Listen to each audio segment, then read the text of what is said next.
आधी रात में माँ की नींद खुली थी और बेटे को बहू के कमरे की बजाय अपने बिस्तर पर बच्चों की तरह आड़ा तिरछा लेटा हुआ पाकर आज फिर उसका दिल आशंकाओं से भर उठा था।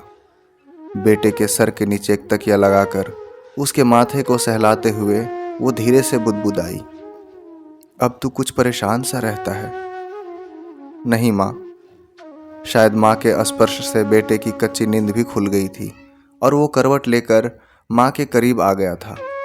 पिछले महीने पति के गुजर जाने के बाद अब उसे भी गहरी नींद कहाँ आती थी।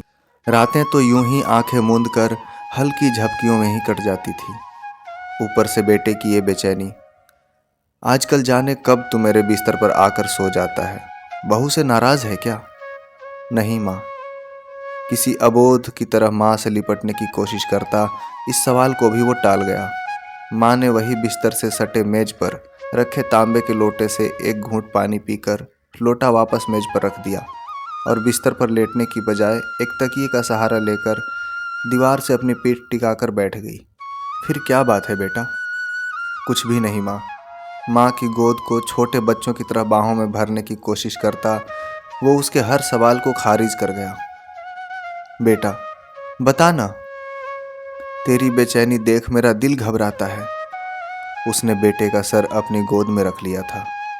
माँ की घबराहट महसूस कर बेटे ने अब खुद को सोने या माँ के जाने का इंतज़ार करना छोड़ पीठ के बल लेटकर माँ के दोनों हाथ अपने हाथों में लेकर अपने सीने पर रख लिया।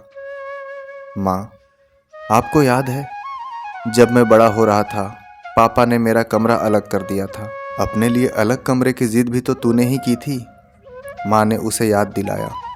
हाँ, लेकिन तब आप मेरे सो जाने के बाद उस कमरे में आकर मेरे माथे को सहलाती, अक्सर मेरे बिस्तर पर ही सो जाया करती थी।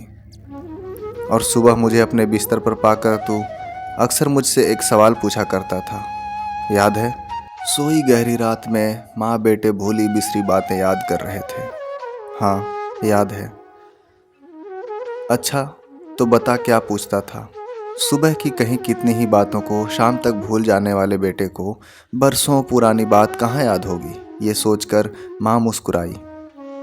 यही कि आप पापा से नाराज हो।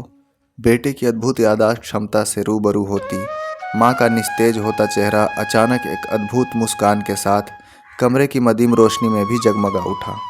हाँ, पर बेटा तुझे ऐसा क्यों लगता था? आज वर्षों बाद शायद माँ भी शिद्दत से बेटे को उसकी मन की बात को जान लेना चाहती थी, जिसे जानने की फुर्सत उसे आज से पहले कभी नहीं मिली, क्योंकि मैं आपको हमेशा पापा के साथ देखना चाहता था। पिता को याद करते हुए बेटे ने अपने सीने पर रखे माँ के दोनों हाथों पर अपनी पकड़ मजबूत कर ली। बेटा, मैं भी तुम्हें हमेशा बहू के साथ देखना चाहती हूँ, माँ ने झुककर बेटे का माथा चूम कर कहा। माँ, तब आप पापा को कमरे में अकेला छोड़कर मेरे पास क्यों आ जाती थी?